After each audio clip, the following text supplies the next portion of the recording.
Galvenais, lai izaug pa labu cilvēku. Lai nav tā, ka novēršās ar to, ka tu esi ar īpašām vajadzībām cilvēks, ja?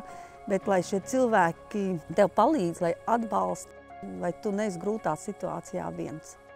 Aivis, uzsākot mācības profesionālajā pamatizglītības programmā, bija ļoti nedrošs par sevi, sasaistīts, nepārliecināts par sevi un saviem spēkiem. Gribējās, lai Aivis nokļūst pilsētas vidē, jo tā lauka vide jau apkārt viņam ir ikdienā. Aivis bija ļoti nedrošs un baidījās no visa jaunā. Pirmos 2 gadus Aivis iestājās programmā, kas bija saistīta ar kokdarbiem. Sajūtot atbalstu, Aivis kļuva drošāks, viņš nebaidījās uzņemties daudz dažādus darbiņus, iemācījās sadarboties grupā, komunicēt ar vienaudžiem un pieaugušiem, kas ir pamats ikvienai sadarbībai nākotnē ar darba devēju. Aivis tik labi iekļāvās skolā, kolektīvā, ka skolotāji piedāvāja viņam, vai viņš negrib vēl 2 gadus apgūt arī šo ēdināšanas programmu. Nav tā, ka bērni aiziet tikai un viņiem kaut ko tur iemāca. Klādes ir aizpildīts, stundās strādā. Aivis ar Modri par skolas pedagogiem ir izteikuši tikai tos labākos vārdus.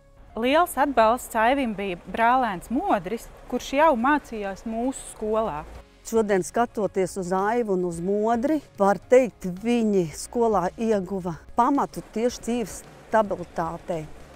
Protams, tad, kad Aivs un Modris skolu pabeidz, jautājums, kur strādās.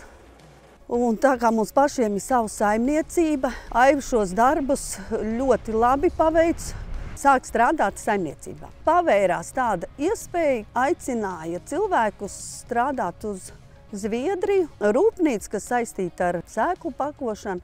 Un man kā vecākam jāsaka, es vairs nebaidos viņu palaist vienu. Tas, ka viņš ir iemācījies komunicēt ar cilvēkiem un cilvēki viņu labprāt pieņem. Tad, kad Modris ar Aivu brauc uz Zviedriju strādāt, kaut kā vieglāk man, kad viņi abi ir kopā. Tā viņi to ikdienu pavada kopā strādājot. Interesanti vērot, kad viņi abi divi strādā, viņi nerunā. Saprotās it kā no skatiena, it kā zina jau kas, kuram ir jādara. Viņiem ir kaut kāda īpaša šī te sazināšanās veids, kā viņi viens ar otru komunicē.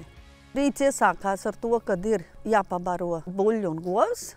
Zāli pļaut, daži cīkie mājas darbi. Modris vairāk pieslēdzās arī mājās pie ēst gatavošanas. Brokas mums iesākās visiem pie viena galda. Ja tev ir 2 rokas un 2 kājas, tas ir tas darbs, kurš tev ir jāpaveic, kurš tev ir jāizdara. Pavasaros akmeņus lasa no lauka. Tēvam palīdz traktorus taisīt, kombaini taisīt. Arī mūrēt mūrē, jāvu taisa, iet mežā, malku zāģē. Es pat nezinu nosaukt, ko viņi nedara.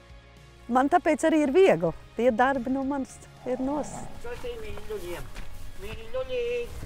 Tas lielākais viņu sapnis ir katram atrast to savu otru pusi, nodibināt katram to savu ģimeni. Tāds lielais sapnis. Un tie mazie sapnīši, tie jau, ja vecāki ir, tad tie jau tiek īstenot. Ļoti bieži satraukti par jauno mācību procesu ir ne tikai paši skolēni, bet arī viņu vecāki. Tādēļ skolas vide, skolotāji un personāls ir tie, kas šo nedrošību palīdz pārvarēt, māca un mudina gan skolēnus, gan viņu vecākus motivēt, uzdrošināties, nebaidīties, iedrošināt un atbalstīt savus bērnus. Aivja vecāki ir brīnišķīgs paraugs ikvienai ģimenei, kas šo iedrošinājumu sniedz.